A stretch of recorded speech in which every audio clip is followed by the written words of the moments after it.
Hi friends, how are you? Welcome to today's episode of Leadership Horror Stories. A nice little spooky leadership horror story to start your day or end your day or whenever you're watching this. If you do not know who I am already, my name is Danny D. I'm an author, I'm a speaker, I am an educator, helping you own the F out of who you are online and offline. And I also teach a concept called iconic leadership, which means that we are leading with integrity, communication, ownership, nuance, intention, capacity, and consent. Today, I'm very excited because we have our first leadership horror story submission. I'm so excited to read it. So let's dive in. Grab a bevy. I have my McDonald's iced tea that I poured into one of my, that is smudgy, one of my very smudgy water glasses.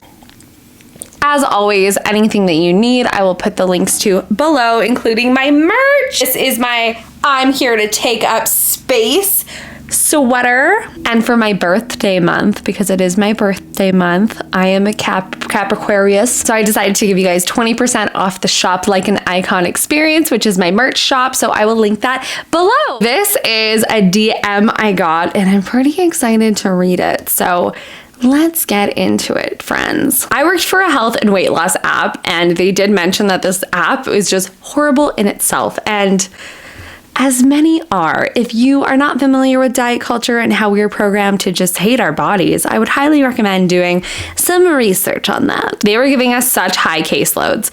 Like they kept going higher and higher and higher to the point where I would have to talk on Messenger to 500 to 600 people a week, which is just way, way too much. That is a lot of people. I don't even know how I would be able to keep track of that many people. I'm assuming that the caseloads, I don't know anything about this app, but I'm assuming the caseloads are probably either an accountability thing or a customer service thing. So that is a lot of conversations to be having. I'm assuming you have to be quite invested in their stories or the things that they are working on while using the app, maybe stay accountable. I don't know. So that's a lot of things to maintain in your brain. Most of the company was like, this is impossible. This standard is impossible. They brought in someone to help with the compassion fatigue. Now, I don't know what compassion fatigue is. I think I know, but let's just see just in case. I meant to Google this earlier. Compassion fatigue is a condition characterized by emotional and physical exhaustion leading to a diminished ability to empathize or feel compassion for others. That would make sense. Often described as a negative cost of caring. It is something referred to as secondary traumatic stress. I think if you're dealing with a lot of people and a lot of people who are in that space, sharing a lot of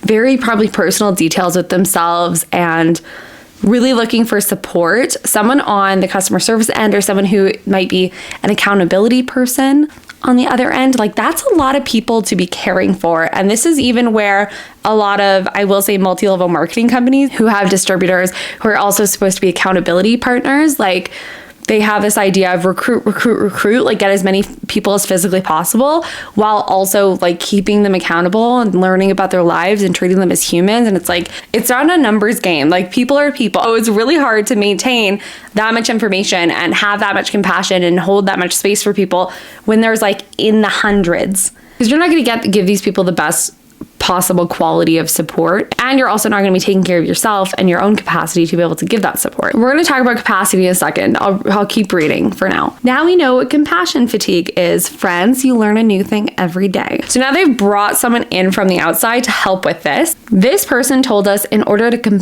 combat the compassion fatigue, that is hard to say, combat the compassion fatigue, that we should take small breaks and watch funny videos. And that would help us with the compassion fatigue.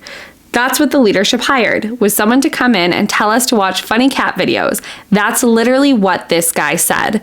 And I was like, oh, thanks. You're gaslighting us.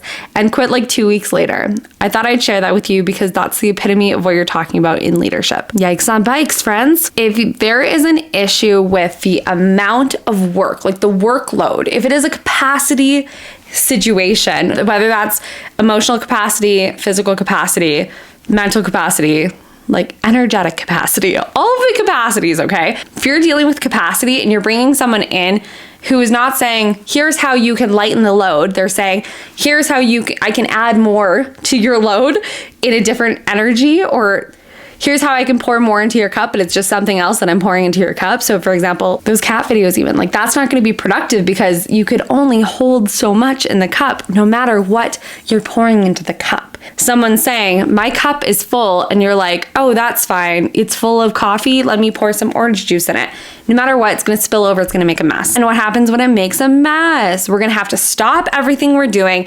We're going to have to clean up the actual mess before we can continue on and move on with our lives, right? When we pour more than our capacity can handle, we as humans make a mess. So when you're looking at this conversation, when it's like their capacity was tapped. So let's just break this down for a second. They're talking to 500 to 600 people a week. That's, once again, just like a lot of like physical labor. So think 8 hours a day or whatever the time commitment is. That is a lot of like social interaction. So you have to take into account, okay, what's everyone's capacity for social interaction?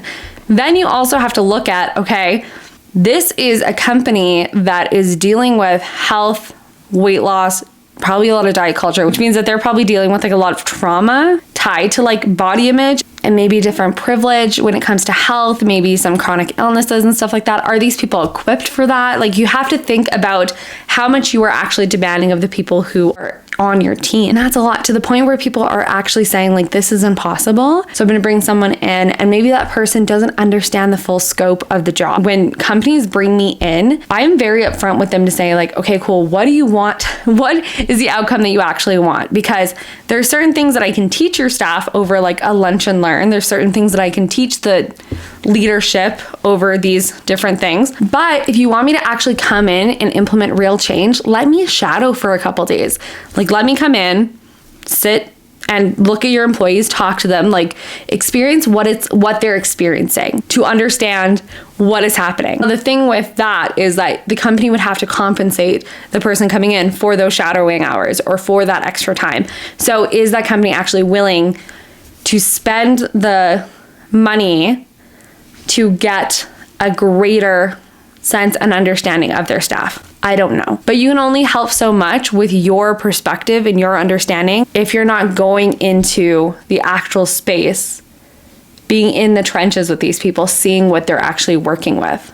So that's all for today, friends. If you want to email me your leadership horror story, I will drop my email below. Make sure that you put in somewhere in that email that you consent to me using that for my channel. It'd be amazing. Thank you so much. If this is your first time learning about this stuff, I do have a membership that's just $6.99 Canadian a month. That's where I drop all my kind of generalized content, like beginner level content. So at the base membership, we have a theme every single month. Also get a copy of my ebook, Get Off Your Ass and Into Your Life. And if you upgrade to VIP, you get a monthly group coaching call with me, and you get a replay of the iconic leadership workshop that is in there as well. Kick ass, take names, change the world. I will see you next time. Bye, guys.